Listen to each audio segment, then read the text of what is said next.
10월 6일 화요일 새벽 만나 예배입니다. 오늘 우리에게 주시는 하나님의 말씀이 있습니다. 에스겔서 19장 1절로 14절까지 말씀입니다. 함께 읽도록 하겠습니다. 너는 이스라엘 고관들을 위하여 애가를 지어 부르라. 내 어머니는 무엇이냐? 암사자라. 그가 사자들 가운데에 엎드려 젊은 사자 중에서 그 새끼를 기르는데 그 새끼 하나를 키움에 젊은 사자가 되어 먹이 물어뜯기를 배워 사람을 삼킴에 이방이 듣고 함정으로 그를 잡아 갈고리로 꿰어 끌고 애굽 땅으로 간지라. 암 사자가 기다리다가 소망이 끊어진 줄을 알고 그 새끼 하나를 또 골라 젊은 사자로 키웠더니 젊은 사자가 되매 여러 사자 가운데에 왕래하며 먹이 물어뜯기를 배워 사람을 삼키며 그의 궁궐들을 헐고 성읍들을 부수니 그 우는 소리로 말미암아 땅과 그 안에 가득한 것이 황폐한지라. 이방이 포위하고 있는 지방에서 그를 치러 와서 그의 위에 그물을 치고 함정에 잡아 우리에 넣고 갈고리를 깨어 끌고 바벨론 왕에게 이르렀나니 그를 옥에 가두어 그 소리가 다시 이스라엘 산에 들리지 아니하게 하려 함이라.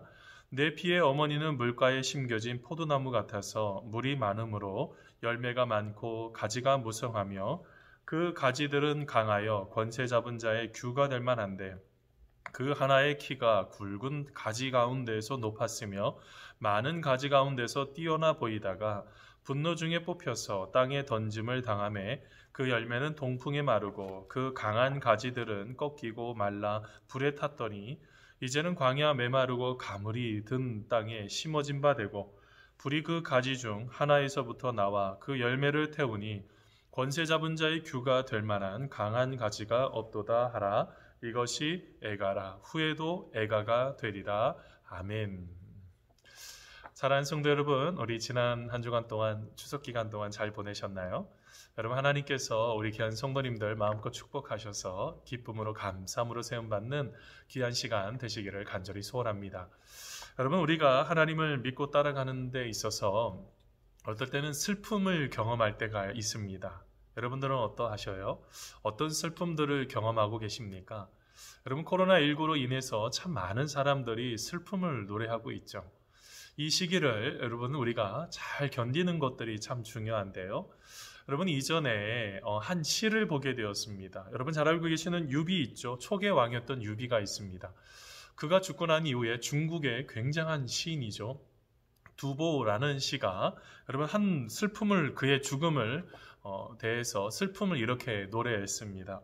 영의 고적 오수 4번 옛자치 추억하며 라는 여러분 그 시인데요. 한번 들어보세요.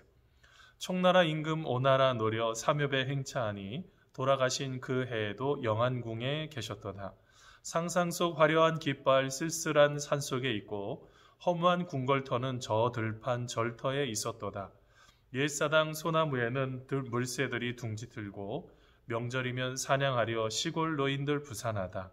제갈공명의 사당집이 언제나 이웃되어 한몸된 임금과 신하, 제사도 같이 하는구나 라는 시가 있습니다.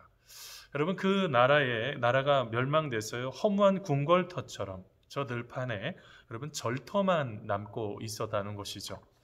이게 여러분 우리가 참 많이 허무하게 되는 일들이 생겨나는 부분들, 그 슬픔을 노래하게 되는 거죠. 여러분, 특별히 예레미야도요 슬픔을 노래합니다. 그게 예레미야 애가이죠. 예레미야 애가를 읽어보면 참 많은 슬픔들이 나타나요. 그 속에서 일어날 그 고통과 아픔들, 바로 그런 부분들을 노래하고 있는데요. 여러분, 오늘 말씀에도 그 슬픈 노래를 지어서 바로 해야 된다는 그 애가에 대한 이야기가 나옵니다. 그러면 왜 애가를 부르고 있을까요? 이스라엘 백성들의 바로 이 죄악상 때문입니다. 여러분, 오늘 말씀 1절, 2절에 보니까 타락한 정치인들, 고관들이 있었습니다. 여러분, 1절, 2절 말씀입니다. 너는 이스라엘 고관들을 위하여 애가를 지어 부르라. 내 어머니는 무엇이냐? 암사자라. 그가 사자들 가운데 엎드려 젊은 사자 중에서 그 새끼를 기르는데 라는 부분이 있습니다. 여러분, 오늘 말씀에 암사자는요, 여러분 바로 이스라엘, 남유다를 상징합니다. 자, 이스라엘 유다 왕국을 이 암사자로 이렇게 표현을 하는데요. 그 암사자가 누구를 골랐습니까? 한 젊은 사자를 골랐죠. 여러분, 여기에서 이 사자는요, 바로 여호아하스 왕을 상징합니다. 여호아하스요, 어떤 왕이었습니까? 아주 악하고 포악한 왕이었습니다. 그를 기억할 때요, 악하고 포악한 것밖에 기억이 안 나요. 이게 얼마나 큰 문제예요? 그럼 근데 그를 어떻게 했습니까? 그를 잡아 갈고리에 끌고 애굽 땅으로 갔다라고 표현을 합니다. 여기서는 애굽 왕 바론 누가요? 바로 이 여호아하스 왕을 잡아서 끝내는 죽이게 되는 그 이야기가 첫 번째 비유죠. 그러고 난 이후에 두 번째로 이 두 번째 새끼 사자가 있습니다. 그러면 이것은 조금 학자들마다 좀 좀 분분한데 의견이, 어떤 사람은 여호야김이라고 표현하기도 하고 누군가는 여호야긴이라고 표현하기도 하죠. 말씀에 좀 나타나는데 여러분 누구든지 간에 그 둘은요 바벨론으로 끌려갑니다. 어떤 문제가 있었을까요? 지금 여호아하스와 여호야김이든 여호야긴 왕이든 그 두 왕들의 공통점은 뭘까요? 포악했다는 거예요. 하나님의 말씀 앞에 그의 백성들을 진심으로 사랑하고 잘 다스리지 못하고 포악하게 되었다는 것이죠. 그래서 끝내는 어떻게 됩니까? 그 유다 나라가 멸망하게 되는 그런 큰 고통 가운데 거하게 됩니다. 여러분, 누군가를 대할 때 어떻게 대하세요? 여러분, 사람들마다요 각기 느끼는 것이 상대적이죠. 내가 느끼는 것도 다르고 또한 우리 모든 사람들이 느끼는 것들이 다 다릅니다. 자, 그런데 여러분, 어떤 부분이 생기면 위험합니까? 여러분, 유다의 왕이면은요 모름지기 자기의 나라에 있는 백성을 사랑해야 되잖아요. 근데 자꾸 다른 나라에게는 굉장히 잘하면서, 그것도 잘하는 게 아니라 아부하는 거죠. 그의 나라를 빼앗기지 않기 위해서 아부하는 그런 일들도 막 일어나는데요. 근데 여러분, 여기에서 뭐가 문제가 생겨버렸습니까? 여러분, 잠언서 28장 15절에 이런 말씀이 있습니다. 가난한 백성을 압제하는 악한 관원은 부르짖는 사자와 줄인 곰과 같다라고 말을 하고 있습니다. 그들이 어떻게 됐다고요? 그 사람들이 악한 행동을 했다는 거예요. 그의 고관들이, 특별히 여러분 이 당시의 고관들은 왕을 포함해서 왕족들, 귀족들을 다 표현을 합니다. 근데 여러분, 그들이 어떻게 하고 있습니까? 그의 나라를 든든하게 바치질 못하고 그의 백성들을 굉장히 고통스럽게 만들었죠. 여러분 잘 알고 계시는 애굽의 총리 대신이었던 요셉이요. 여러분, 요셉도 실제로는 그의 이야기를 쭉 읽다가 보면 그의 백성들 입장에서는 좀 편치 않는 이야기들이 나옵니다. 여러분, 그 말씀을 쭉 한번 읽어보세요. 어떻게 합니까? 모든 사람들의 이제 흉년이 들게 되니까 그 사람들이 먹을 것을 구하기 위해서 왕에게 지혜를 주죠. 땅을 바꾸라는 겁니다. 땅을 이렇게 해서 자기의 땅으로, 국가의 땅으로 귀속을 시켜버리는 이야기가 나오죠. 참 좋은 건데 정작 여러분 어떻게 합니까? 우리가 한 가지 좀 놓쳐서는 안 되는 게요, 우리의 지혜가 누군가에게 고통을 줄 수도 있다는 것을 꼭 생각하셔야지 돼요.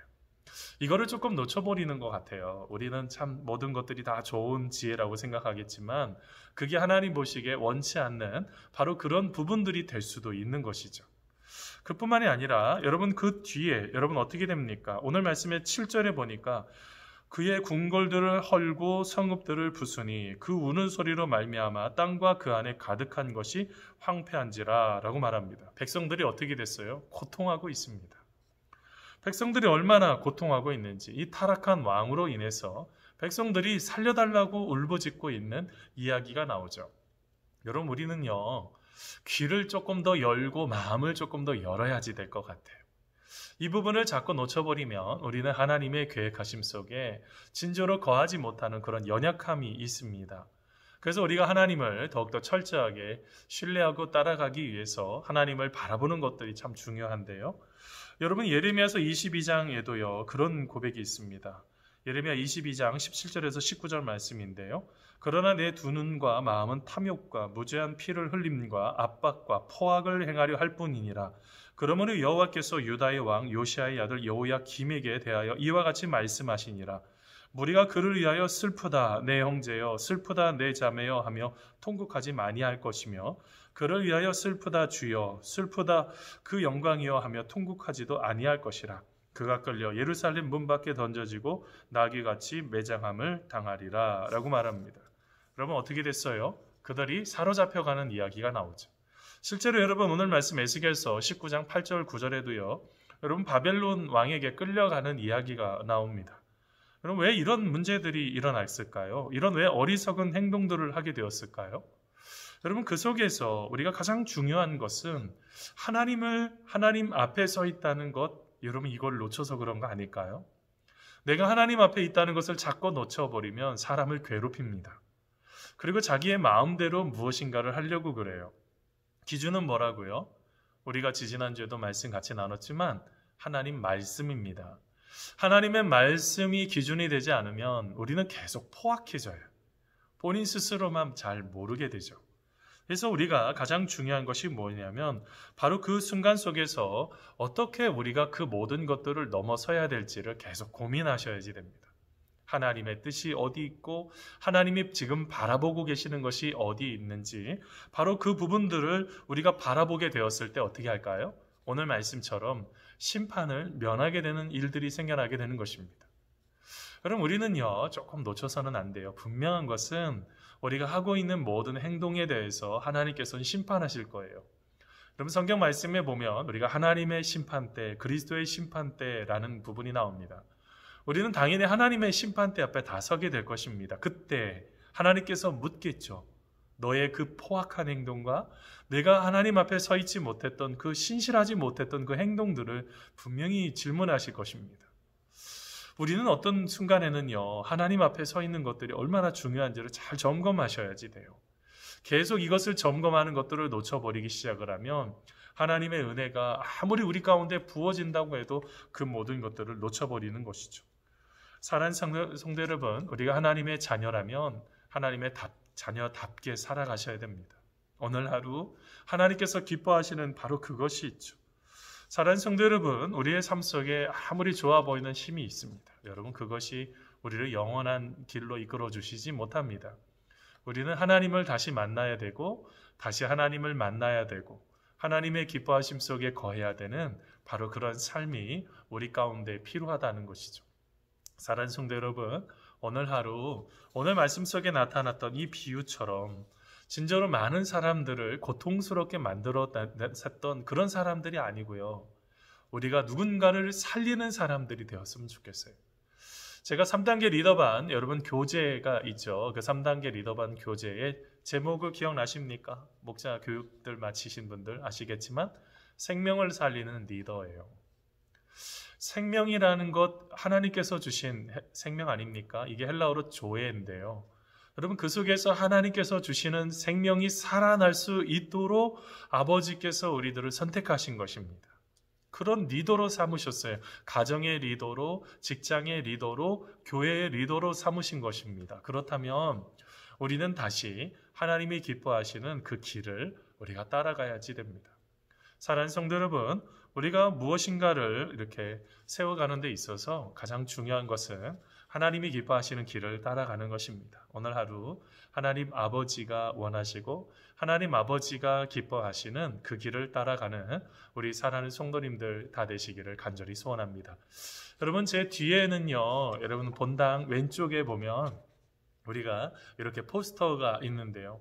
벌써 이 포스터가 붙여진 지 2년째입니다. 여러분 가정에서는 가정 예배자로, 일상에서는 생활 선교사로 하나님께서 그렇게 우리를 부르셨습니다. 여러분 오늘 하루도 하나님께서 나를 예배자로, 선교사로 부르셨다는 그 의식을 가지고 오늘 하루 하나님과 함께 한 걸음 한 걸음 나아가는 우리 귀한 성도님들 되시기를 간절히 소원합니다. 오늘 하루도 주님 안에서 진심으로 승리하는 우리 사랑하는 성도님들 다 되시기를 간절히 축원합니다. 우리 같이 기도하겠습니다. 하나님께서 사랑하시는 귀한 성도님들 아버지께서 마음껏 축복하여 주시고 하나님의 놀라우신 그 은혜 가운데 하나님이 기뻐하시는 그 길 가운데 하나님 걸어갈 수 있도록 도와주시며 오직 하나님만이 우리의 삶의 전부이고 우리의 삶의 모든 것임을 고백하며 나아가는 우리 귀한 성도님들 다 될 수 있도록 우리 주님 함께하여 주시옵소서. 우리의 모든 삶 아름답게 세워주실 줄 믿사오며 예수님의 이름으로 기도하옵나이다. 아멘. 사랑하는 성도 여러분, 우리가 조금 더 마음을 다해서 기도하겠습니다. 우리가 진심으로 누군가를 살리고 있는 것인지, 누구를 잘 섬기고 있는 것인지, 하나님 안에서 그렇게 기도하면서 나아가겠습니다. 기도하겠습니다. 하나님 감사합니다. 오늘 하루도 주님께서 함께하여 주시고 주님의 평안함 속에 거할 수 있도록 인도하여 주시옵소서.